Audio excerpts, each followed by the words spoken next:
Hi folks, this is Dr. Jim Anderson from Anderson Center for Neuropathy and Chronic Pain, and I'm here with Linda. And Linda came to us with, I guess you could say, quite a bit of chronic pain. Terrible pain. Terrible pain. And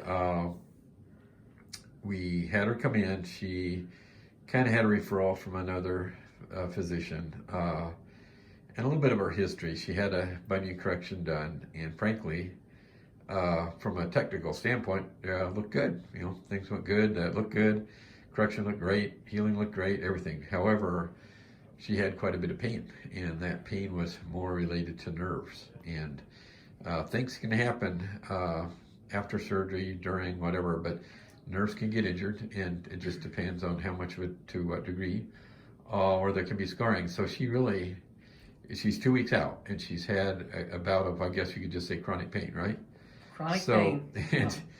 And I'm going to let her explain, because you are really hurting. I mean, you couldn't even wear shoes. So just kind of tell people listening what what kind of compelled you to come in. You're getting very desperate. Yes, I had my laparoscopy bunion surgery 2019 in June, and I was supposed to be in a boot for 2 weeks. Okay. Well, I ended up being there for 4 months. Okay. And I knew that there was something not right. So in January, there's 2 plates in my foot.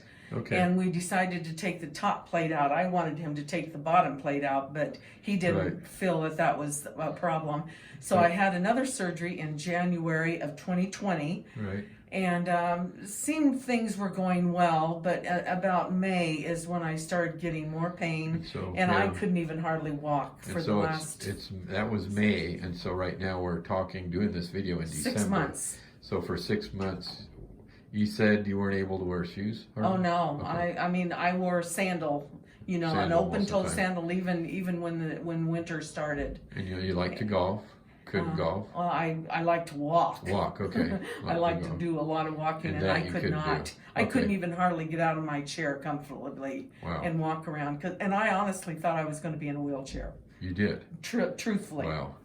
You came in here, I would say, very afraid. I was very afraid. Life would be like. I'm not the type of person to be on opioids or opioids or whatever they're called. And thank God I found you, Dr. Anderson. Okay. Because really, welcome. I mean, I'm 80% better right now, and I'm 2 weeks out of surgery. And yeah, so Linda's 2 weeks out, and I'll kind of scan down here to show you what we did. So down here, you can see, I'll just point this out. This is a scar. Her bunion is gone, but this is where a lot of her pain was. And if you trace this up, this is an area where we did surgery. This area is where a nerve branch goes. It's called the deep perineal nerve. And there was a lot of scarring around the nerve, damage to the nerve. And so the solution for that is we come up here and we just remove the nerve. We actually took the nerve out. It's buried in muscle there. She has less feeling here. But before, I could barely touch her there. She couldn't wear any shoes. And in fact, her gait when she walked was very altered. Because you didn't want things moving. Very limpy. Just moving up and down would hurt, right? Mm-hmm. And now, very much so. Doesn't hurt much at all. Okay, so, and I remember you just couldn't believe what happened after surgery. I mean, that first time you came in, right? Yeah, I couldn't, I couldn't even believe it. Are you wrapping your head around it yet?